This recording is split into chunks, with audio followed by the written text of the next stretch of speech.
Thank you for listening to Caleb versus Self. On this episode, I get to talk with Quajay Donnell, mostly known for his public wall art photography, but also as a general photographer and writer. We talk about his beginnings with the Waterbury Observer and a large influence with John Murray, how his father's passing pushed him to get back into the creative space, and how he ended up documenting the I Am Speaking mural here in Rochester. You can find Q on Instagram at QUA.JAY and on Twitter at Quajay, spelled QUAJAY. And in the link tree below, there's tons more information on Q and all of his work. I hope you enjoy.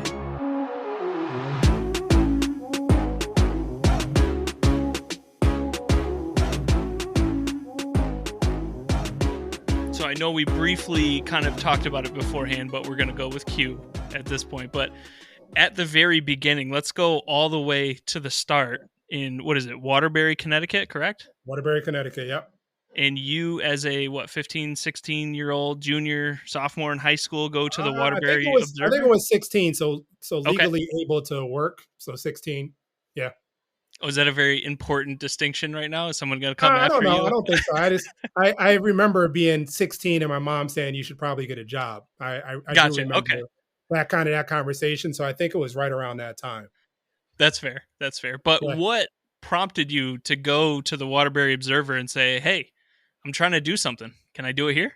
It was interesting. So I had some, small interactions with the publication. My stepfather had been on the cover. He was running the housing department in Waterbury at the time. And so I was familiar with the paper, and they were opening an office probably 3 blocks from my house.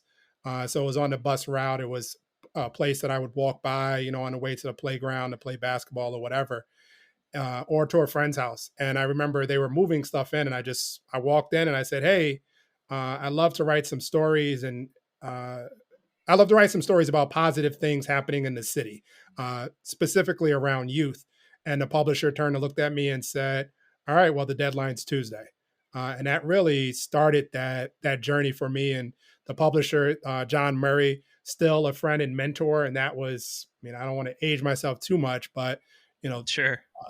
25, 30, it was a long time ago that we've known each other and that we've, been connected to one another. And, he kind of took me under his wing. And, a lot of what I do today is informed by, being a 16, 17-year-old at a newspaper, covering some pretty in-depth stories at the time, and, with a lot of different, really good people that work there. How important was that? I guess I'll call it a mentorship, if you will, from John at that stage in your life, being able to learn everything that you learned and kind of absorb from him. How important was that for you? Well, I think it was huge to me. This is also during a time where, we're working a lot in film. So I learned, darkroom. So I went into the darkroom and, developed film. I learned how to kind of compose images and kind of, being quiet while documenting moments. So, you've got a camera, but how can you, make sure people aren't looking at you in the camera while you're working, really around storytelling. John had this, very fascinating background. So as a photojournalist, then became a publisher and writer as well, but he had traveled to India and Africa and lived in Alaska.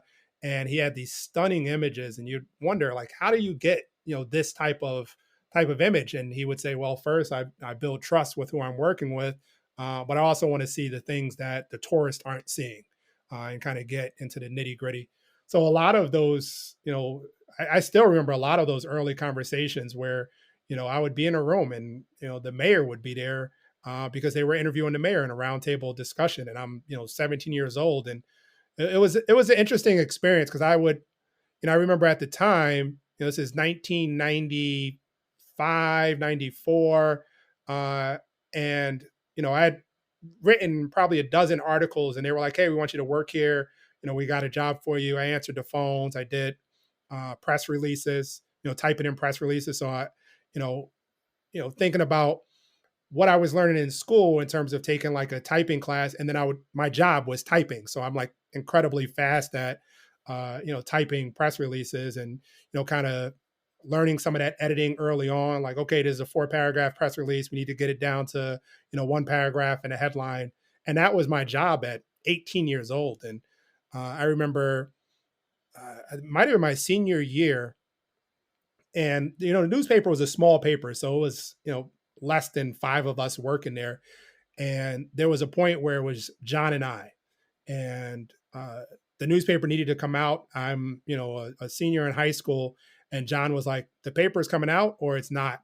And I was like, "I can do it." And I remember laying out this newspaper, as a senior in high school. Went home, went to bed, woke up the next morning, and there was this newspaper that I had published, not published, but laid out, and was very, integral in, making sure that paper, kind of continued on in that one moment. And that really, um, I think that one moment, amongst many others, kind of solidified our ongoing relationship with, John and I. And I've kind of dipped back and forth, living in Rochester now, but I've dipped back and forth to Connecticut and have helped, or stepped in. And it's like riding a bike sometimes.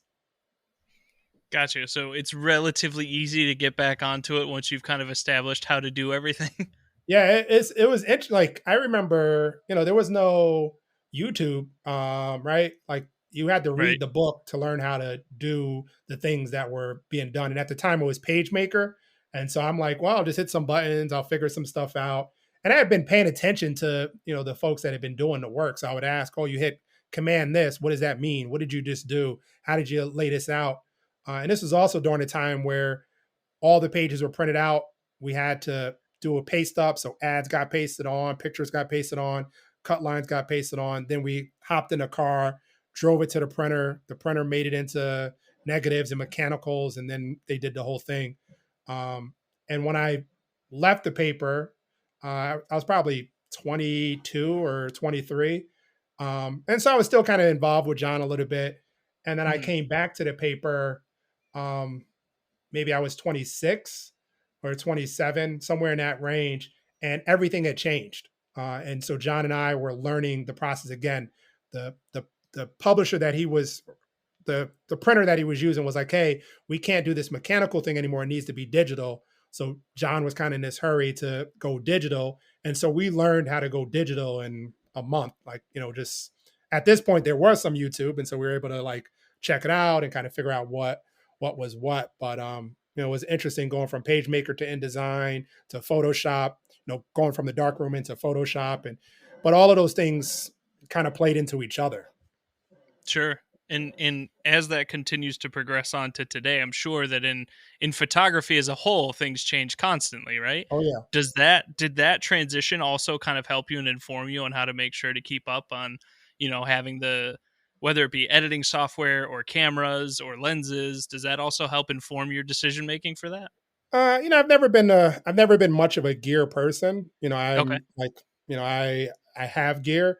And I think as things change, I'm like, oh, maybe I should, invest a little bit more. But I think about going from the dark room to Photoshop was an easier transition for me because, dodge and burn, there were a lot of different things that you were doing in the dark room that now um, you're going to do, in a computer program. And so you're able to understand the concept of it. The same with when, I transitioned from using film over to digital and being like, okay, what's you know, what are these different settings? Okay, how did those settings work when I was using an analog camera versus when I'm using a digital?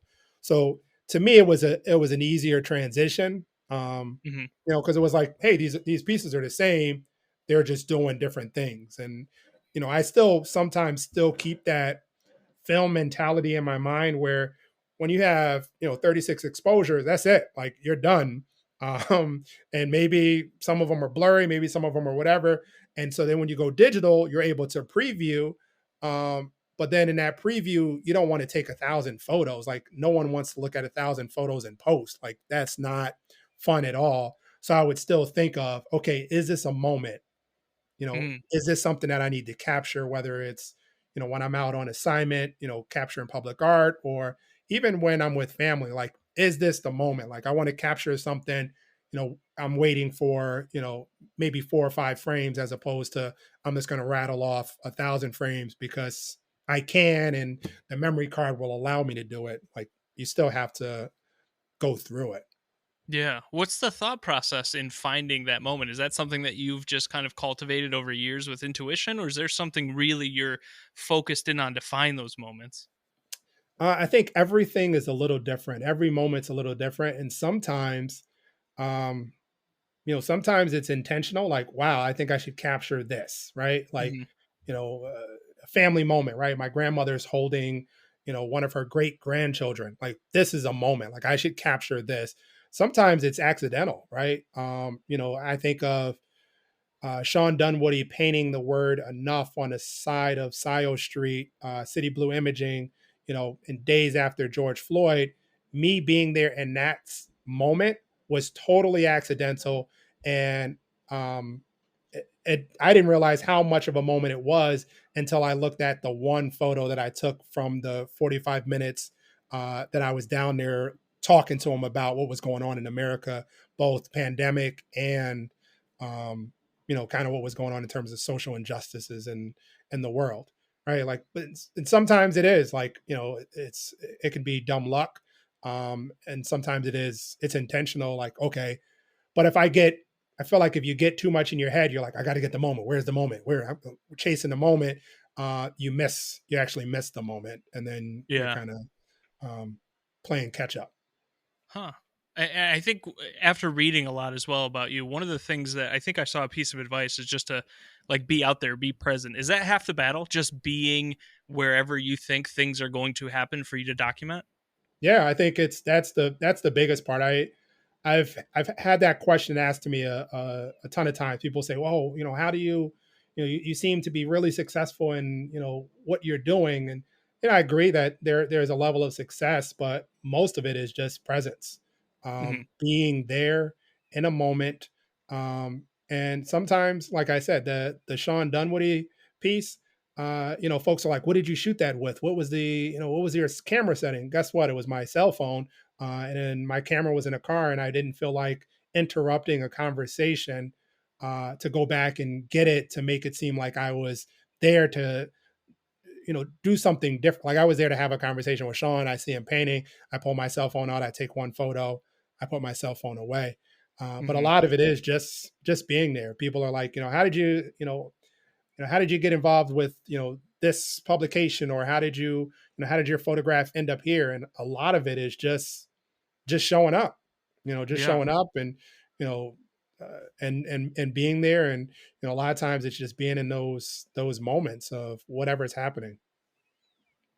Yeah. That's interesting as far as trying to get that to people, right? You just mentioned that you have that question a lot of the times, but really it's just about being out there, being wherever you think things are going to happen. So for you, with that in Rochester, I mean, I feel like a lot of people that live in Rochester don't really realize how much there is going on in Yeah. Rochester. Are there ways that you personally try to stay engaged or continue to be, abreast of what's going on? Or is this easy for you at this point because you've already done what some people would call, I guess, networking at this point? So people might call you just saying, hey, something's going on. Yeah, I think some of it is the networking part. So, I've gathered a relationship with some folks, throughout town, whether they're artists or community leaders, or whatever, and they may say, "Hey, Q, this thing is happening," and then sometimes it's just uh, I see something or I hear something, through the grapevine, or reading, the local paper, or reading City, or just there's something that comes from it, or I'm like, hey, I think a moment might be happening, or there's something that's going to be coming up soon, and kind of keeping my ear to the ground. But yeah, really a lot of it is just being going back to that, being present, right? Like, just what is happening in the community around you. And for a long time, I didn't really pay attention, right? The first, you know 5 years or so that I lived here, maybe even a little bit more, was just go to work, go home, come home. Okay, what's going on with the family? Are we going out to dinner? Let's go to the museum. Okay, we're in a car going to Connecticut, visiting some family, and then kind of repeat. And then I Hmm. said, hey, look at all this great stuff happening around town.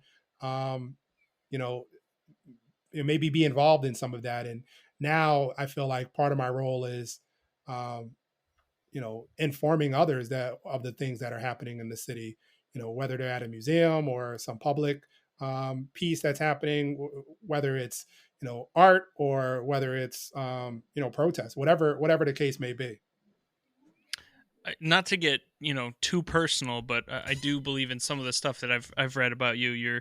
Your father passed away in 2019, and one of the things that he said to you was, "Why aren't you doing more creative things?" Yeah. And then I believe after that, if I'm not mistaken, you lost a close friend of yours as well, and Yeah. that seemed to be the catalyst to you saying, I got to get back into this. What for you at least is so personal about making sure that you continue to push forward in what you've gotten to so far? I think the what I learned there, right? So it started when I was, 15, 16, and even really before that, writing and, doing other creative things. But I had this window where I was really involved with creativity. And then I kind of stopped. I don't know what stopped me. I don't know if it was, life and responsibility and, starting a family and kids and, just a lot of things. And, that last conversation I had with my father, which I didn't realize was the last, and I don't know if he had kind of some foresight to that, but he said, hey, you should. I really appreciated when you did those creative things. He's like, I admire you as a father. I admire, all of the great things that you're doing. He said, but it was something about the way you were creative that, it was something special, and you should never lose sight of that. And I was like, I just don't have time. I remember thinking that in the back of my head. And when he passed, I was like, man, I should make time for things that, spark joy and kind of, allow me to do that creativity. And I remember traveling down for his funeral, and my sisters were there, and they had gone through his place and a lot of his personal effects, and they had handed me this envelope, and inside the envelope was all of these articles that I had written, that he had been saving, right? So it somehow I had sent some of them, some he had gotten hands on, but he had saved them. And so I was like, man, this is like taking me back to this time where I was doing all of these creative things. And I remember I got home and I ordered a camera. I hadn't had a camera in, you know 5 or 6 years at that point. So I'd ordered a camera. I was like, I'm just going to take pictures again. And so I started to take photos again. And when my friend passed a few months later from cancer, I remember both of those situations, being at their funeral and listening to people speak about their lives and how much they had lived their lives. And I was like, not to be bleak, but it was like, I don't want to get to, my funeral one day and someone's like, well, he went to work, right? Like, what is that? Yeah. Like what else did I do? It was a good dad. Like those are great things, but what other things could I, give into to the world, or did I feel that I was being fulfilled? And so those two really, it kind of sparked and really pushed me to continue to dive into that creative side.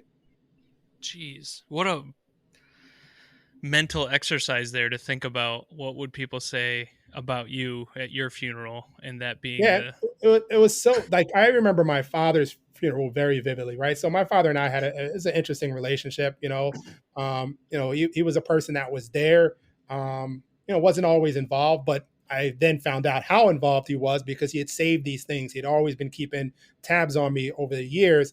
But I remember hearing all of these great things about him at his funeral, about how he lived his life to the fullest, whether it was with reckless abandon or whatever, but he lived it. And I was like, I obviously have responsibilities, but I want people to say, he lived his life. He was out there. He did the things that really gave him joy. And that inspired me. That, even in, after he had passed, it was something I thought about, and it's something I continue to think about, right? Like I will kind of go back to some of those conversations, especially that last conversation, and being like, how would he feel that, a photograph or 7 of my photographs were in the Washington Post? How would he Mhm. feel that, you know, I've kind of gone back out there in my 40s and started to freelance more and write and take photos, like would these be clippings that he would be saving and saying, oh look, there's my son, you can go and search his name and things will come up, for his creativity. Yeah. That's I feel like the missing piece for so many people today is that extra little push to, and it doesn't have to be creative per se, right? It could Yeah. be playing a sport, it could be, you know, building model railroads. I don't know, whatever it is that you're into, whatever that little Yeah, I thing feel is like that it's makes life you is too happy. short, and what as we get older, I believe we make more excuses for not having the time to do things that make us happy. Not to Yeah. say that having a family is something that makes me happy. Being a good father makes me happy. But there's also the things, when you think of passion, right? Like those are things Mm, that make you happy too. And you don't want to be like, man, I really wish, I would have done this thing, but I just didn't have time. And what were you doing? You sitting on the couch? Like, were what were you doing that maybe you didn't have the time? And I'm mindful of like balancing, right? So like, you know, okay, there's family time, then there's also some me time, and then there's these other, cool things in between as well. So as to not burn yourself out. But, if your greatest excuse is you don't have time, like just throw that thing out the window right now and make time because, you know, spoke to my father on the 31st, and 2 days later, I'm getting a call to say he had passed. I'd spoken to my good pal Lou, who we called the Flash, and really in that last bit of his life, after he had been diagnosed with cancer, like he really started to live, and he would say "I love you" at the end of every conversation, and it's just you never know when your time's going to come, and if 2020 taught us anything, boy, do we have, you never know what's going to happen. And, you don't want to have, you don't want to live with regret, in yeah. the end. Yeah. How much of that relationship between you and your father, as far as that conversation and pushing to that, also pushes you to continue to do this for your family, your kids? Because I also think at the end of the day, right, you, although you balance that time between your family and your passions, it's also important to have them see you pursuing that passion, because I think at the end of the day, that's the habit that then gets instilled into them as they get older. Yeah.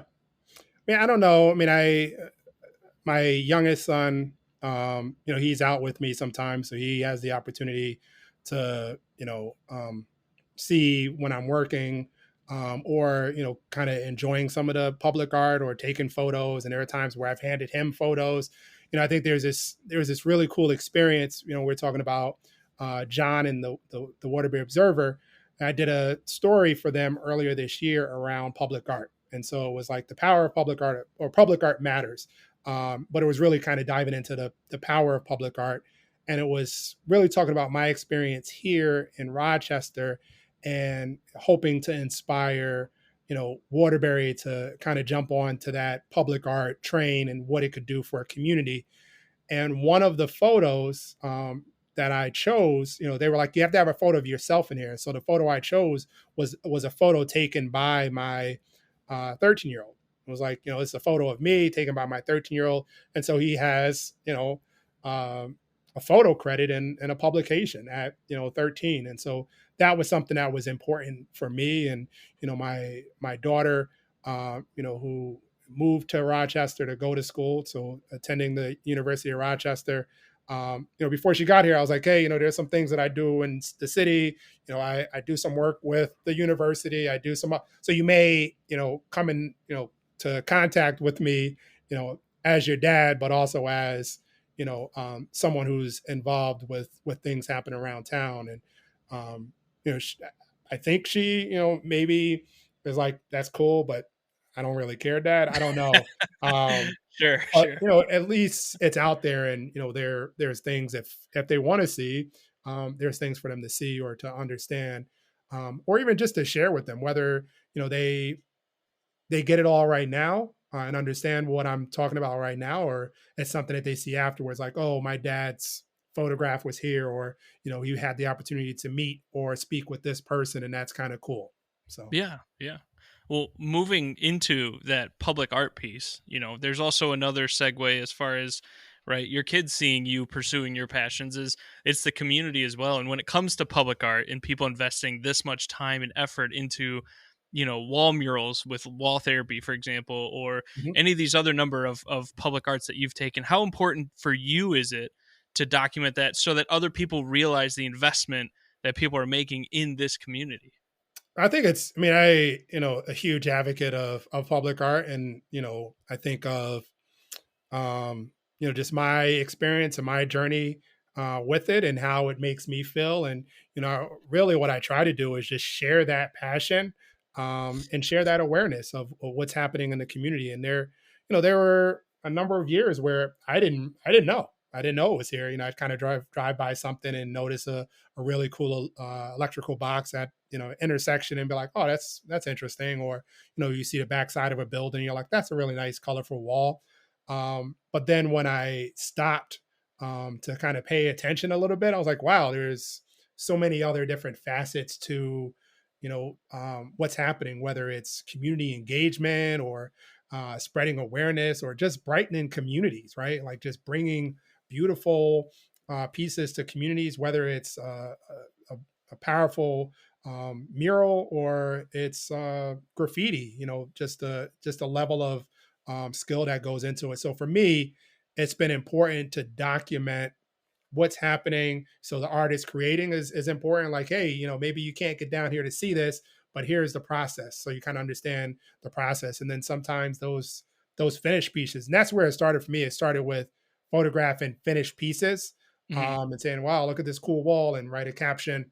But the journey for me with how I photograph public art, has changed over the last 2.5 3 years, closer to 3 years. I started with super close. Here's a cool mural, but you didn't know what was going on around it. You just see the kind of see the mural in your box on Instagram or Facebook or wherever I was sharing, Twitter. Hmm. And then I was like, wow, I should step back a little bit and kind of talk about the environment that this is in. So I would step back a little bit, and so you would see it kind of framed in the tree line, or here's a person walking by, so it kind of give you some scale, or here it is with the very small part of the image is the mural, and you can kind of see the rest of the building, and you're like, oh, okay, you know. But it also gave people clues to where it was. Like this is, how it is in the society and environment in Rochester, and how it impacts different neighborhoods. Um, so that's how it started. And then again, I kind of scaled back, and then I wanted to dive into documenting what the artists were doing. And one of the first that I was able to do was Sean Dunwoody when he painted the Composer's Crossing. I Hmm. saw an article in a newspaper and was like, hey, call for volunteers to come down and paint. I had just gotten my new camera. I was like, let's give this a whirl. uh, and so I'd gone down, and my intention was to go down for about an hour. It ended up being 5 hours. And I, basically from the moment the first key went down to the last moment when we were up on the YMCA building looking down, catching a photograph of the finished crosswalk. And I remember being like, oh, that's really cool. Went home, filtered through like 500 photos, shared a bunch. And then some of those photos ended up in the Washington Post um, because they were doing a story about Sean. Sean reached out to me, was like, hey, the Washington Post needs some photos. But before that moment, I had never even met Sean. Like that was our first time ever interacting. And when we were done, I was like, hey, if you ever need anything, or if you ever have some artwork going on, like give me a call. Thinking maybe he would never call, or maybe he would. And 3 days later, he called me, told me about the Washington Post, and then 2 days after that, he invited me to come and photograph some more. And I remember when I showed up to photograph, he was doing MLK Park with a group of volunteers, and I remember being like, "Hey, yeah, I'm Q. I'm the guy that shows up with a camera. No big deal." And he was like, "I'm going to stop you right there. Um, it is a big deal because if you don't show up with a camera, or if no one shows up with a camera to document these moments, we don't know what Hmm. happened." Um, and so that is something that always stayed in the back of my head. What I do, I don't think is necessarily special, right? Like anyone can show up with a camera, anyone can show up with a cell phone and collect images. um, but it's important, right? And so whether it's me or someone else, um, being there in those moments is, is important. And for me, it's been important to, to be there, documenting Sean, going up to the water towers, documenting what they're doing sometimes, hanging out with Sarah Rutherford, getting involved with wall therapy. Wall therapy had seen a lot of my photographs and they were like, hey, you're already taking photographs of our stuff. Would you like to be a part of our crew? So being a part of their crew and, having, the ability and opportunity to photograph what they're doing and share as well. And I mean, there's so many different ones that you've done. The one that I saw first was the mural of Representative John Lewis. I believe Yeah. was it I Am Speaking, if I'm not Yep. mistaken. That's I Am Speaking. Yeah. And that was with I think I read Darius Dennis and a few other folks, if I'm not Yep. mistaken. Darius Dennis, Darius. I um, apologize. Dan Harrington, Jared Diaz, Ephraim Gabray. And so they had come into Rochester. So my the interesting thing about I Am Speaking for me is it's what most folks know, like that's where a lot of people started. There are some folks that started at Composers Crossing. There are Mm-hmm. some folks that started in, kind of some murals in between, but a majority of the folks really started with I Am Speaking. And so these guys had arrived into town. So Ephraim is from Rochester originally, born and raised, product of Rochester Public Schools. And so he'd come back to Rochester with these three other artists, and they were on kind of a tour of doing these, social justice murals, kind of, reaching back to the civil rights era, coming in and kind of connecting it to modern day protests. So the civil unrest and things that were happening around the country. And so they'd come to Rochester and they wanted someone to document the process. And so I had gotten a message from Jarrett probably 2 days before they arrived and said, hey, we heard that you're the guy to reach out to document work in Rochester. So would you be available? And so I remember moving basically anything on my work schedule, full-time work schedule, and being like, hey, you know what? I'm gonna use some vacation time. I'm gonna figure out how to be there with these guys for 7 days. And I remember the first day with them, I wanted to document the wall before a drop of paint hit it. So I have a photograph before, then I have it when it's primed, then I have it when they kind of go through the rest of their process. Mm-hmm. And I remember the first day when they really started to go to work, I was like, how'd you guys find me? Like, how did my name come up?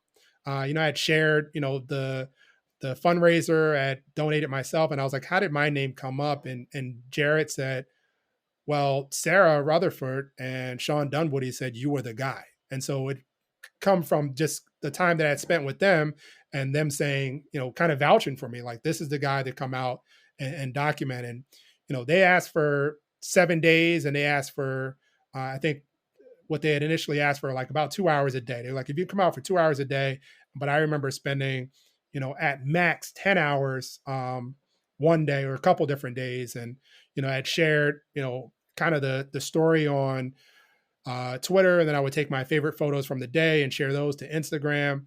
But it became this, I just realized how important it was what they were doing. And that was really a huge moment for me, and also probably the biggest project that I've documented to date. Thousands of images, of that mural. And through that entire process, obviously the timing was, I don't want to say crucial because it's not like they, but in the space that we were at politically and in our society, it was so important. Obviously, John Lewis being such a huge impact in the entire civil rights movement. Do you, as you're going through that whole process with the artists, are you guys talking about things like the mural itself, John Lewis? Are you talking about the art itself, the lines, like how you're taking pictures, or is it just a collective thing? There was a lot of stuff going on. It was a lot of really cool moments happening. So there's a couple different significance to that space. One, it's on State Street. State Street is where There were some pretty big clashes with protesters that September, around the death of Daniel Prude and some other Hmm. things. And so here's State Street, right? So his murals on State Street, but it's also it's just kind of a steps away from where Corinthian Hall once stood. So where Frederick Douglass had given the "What to the Slave" as a Fourth of July speech. So here's this other really powerful moment, a block or two over from where the funeral of Douglass was held, and it's also right, more or less across the street from City Hall, and so there had been a lot of conflict with City Hall, and this mural was a kind of a loud, silent protest. Here is John Lewis speaking, right? So I am speaking. It's like this very stern John Lewis from I think it's 1963, Danny Lyon image. And this John Lewis, if the parking garage wasn't there, John Lewis would be looking into City Hall, right? And Hmm. so, it was a lot of different conversations that were happening, around the importance of John Lewis, but also the importance of protest. Different folks came out to visit. The fraternity brothers from John Lewis's fraternity had come out one day, bought pizza, and Wow. they came out to tell stories. Some that had known John Lewis from just their interactions, and some younger members of the fraternity that were just inspired by John Lewis's legacy and also knowing that he was a fraternity brother. And so there were just these incredible conversations happening in that parking lot day in, day out. And this is November in Rochester. And so it was Yeah. like Yeah. it rained, it snowed, it was windy. And then there were a couple of days where the sun came out and there was this beautiful rainbow. But there were a lot of crazy things happening. And these guys in 7 days like just bought this beautiful photorealistic image to Rochester. And I think about that parking lot a lot because there were a lot of people that I met in that parking lot that, I'm, friends with now or have relationships with them now because of conversations that we had in that parking lot. Dr. David Paul is one of the examples. Uh, he has a coffee line, Bold and Gritty, and I met him in that parking lot. He just launched Bold and Gritty that month, and come down and shared his like this incredible coffee with us. And months later, here's this amazing line.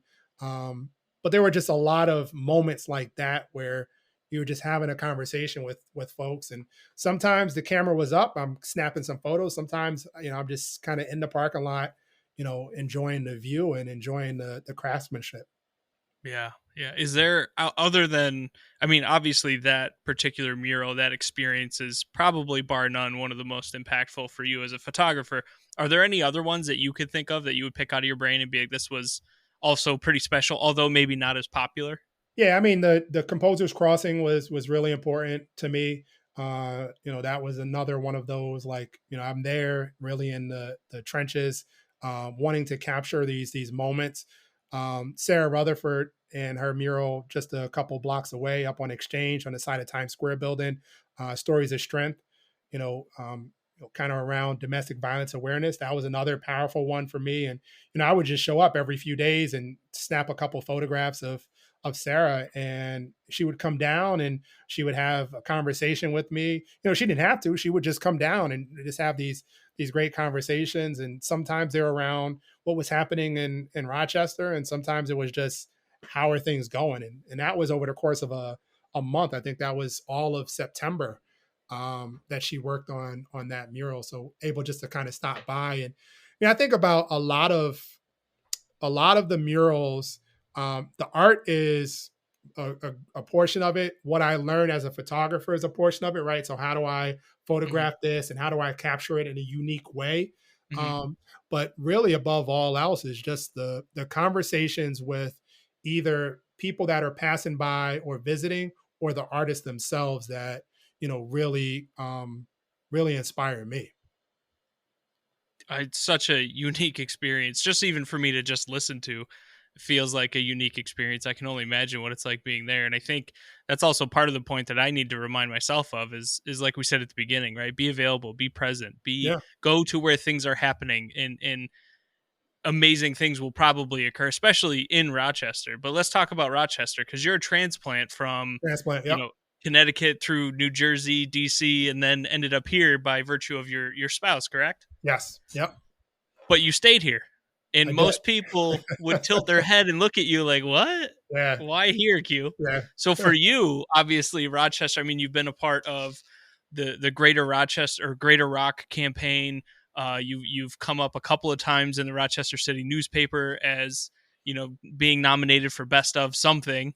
Why Rochester for you? What is it that makes this place so unique for you? I'll tell you before I say why it's unique. I will tell you that all of those accolades are amusing to me sometimes and very surprising, but also I'm very appreciative. Right. So when I open city newspaper and it says best photographer, and I'm like, whoa, this is the home of Kodak, and we've got some amazing photographers here. Right. That's a humbling moment for me and something I'm super appreciative of. Or saying, hey, you are one of Rochester's best ambassadors, right? And like that again Yes. That's a is huge one. is crazy to me because I'm Sean Dunwoody was in that category, right? And so you're like, whoa, Right. Sean Right. Dunwoody, and like, how am I listed in this category? Um, but even being in that Greater Rock commercial, when they asked me to do it, I said no the first time, and I said no the second time because I was like, I'm not like, what am I?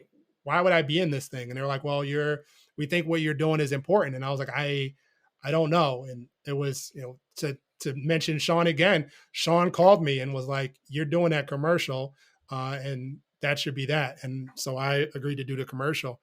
But for me, Rochester just became a special place, right? So it was, you know, when my wife, when I came back here with my wife, she was born and raised here. This is where, home base is, this is where her family is, this is where everyone, kind of stays connected.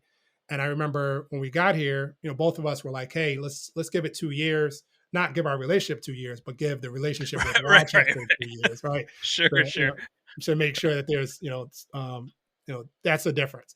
But it's like, yeah, 2 years, because we were thinking like maybe move back to DC, or, um, maybe move to Massachusetts, or maybe out, it was something, it was somewhere else.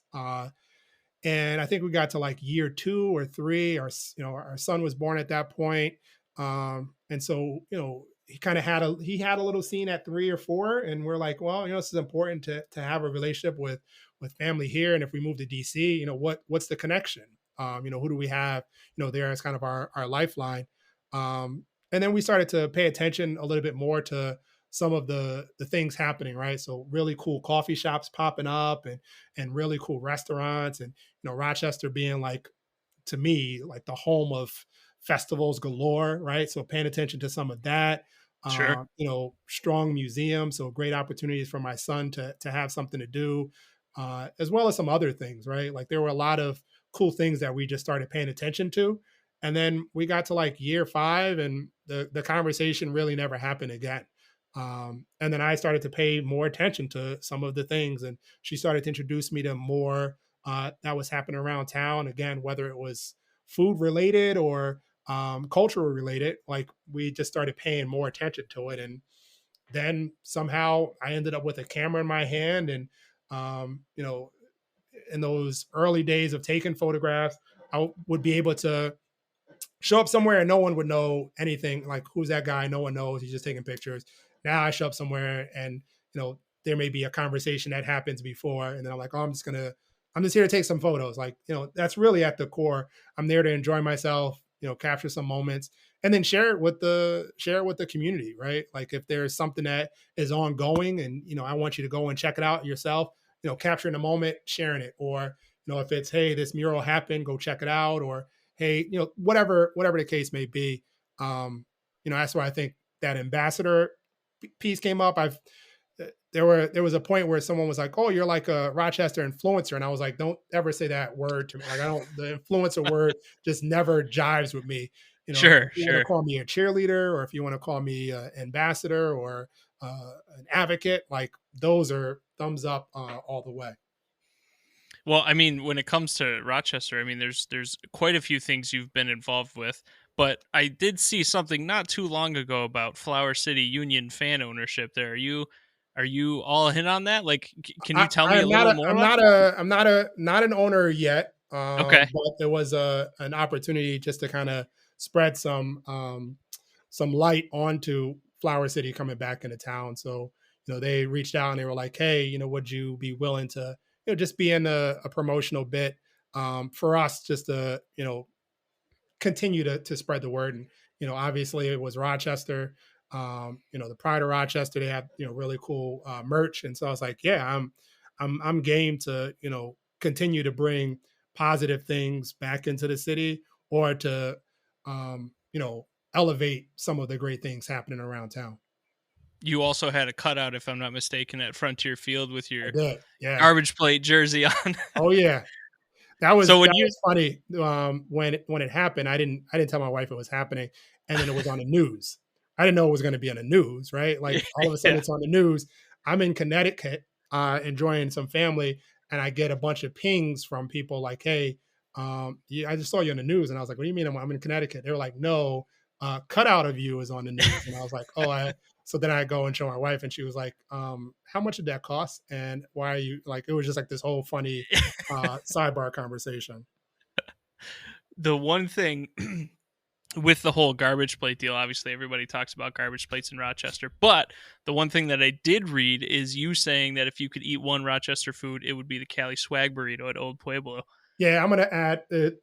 It'd either be the Cali Swag burrito, which is delicious, or it'd be poutine from Le Petit Poutine, which is moving Yeah, um, right next door to Au Pueblo. So it'd be a 1-2 stop for me, Cali Swag, and then pop over next door and grab some poutine. I feel like But yeah, that's the a Cali dangerous Swag was combo. like it's been my go-to for a while, and I would do a lot of First Fridays, and then after First Fridays would be over, like at 9 o'clock, I would just pop over to Old Pueblo, and that would be my go-to, like to end the night. Well, I appreciate all the time that you spent with me here, Q. I appreciate you answering these questions.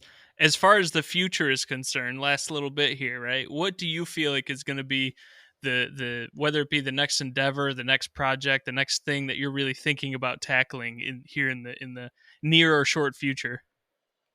There's a couple of really exciting things coming up that I'm really excited about. So, starting to freelance, doing some freelance photography work with City News, City Magazine. So it kind of had some really good opportunities. And the one thing that's been cool about the work that I've done with City is it's not been public art related. So I know a lot of folks over the last year or so, they're like, "Oh, that's the guy that takes photographs of public art." But there have been a couple of pocketed opportunities where it wasn't public art, and so some of the work that you'll see in City will kind of show a little bit of being able to photograph other things outside of public art. Also doing some freelance writing work with 585 magazine. So that's another opportunity, but also another opportunity to write about not public art. I Yeah, love yeah. public art. That's kind of my jam. That's what I'm passionate about. But also, I'm passionate about stories that highlight and elevate other folks. And so that's what I'm trying to do a little bit of in 585. So talking through some stories that I'm passionate about. As well as continuing to do some photography work with Wall Therapy.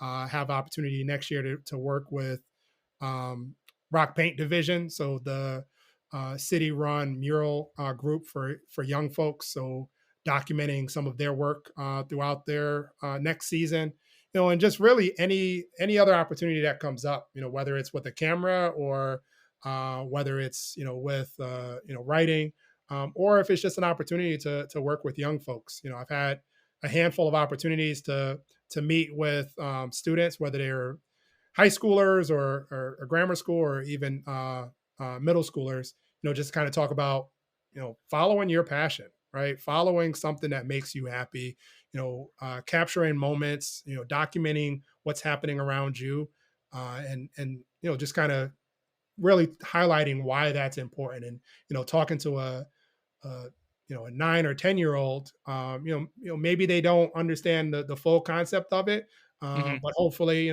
maybe they're 15 and they have this aha moment and they walk into a newspaper or they walk into somewhere and say, "Hey, I want this opportunity because I want to follow my passion."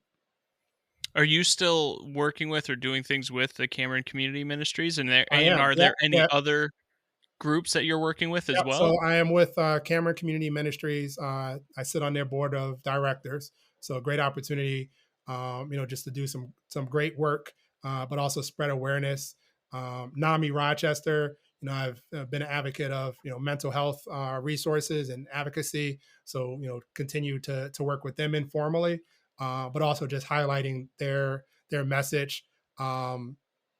And Rock Arts United, which is a arts advocacy group in Rochester.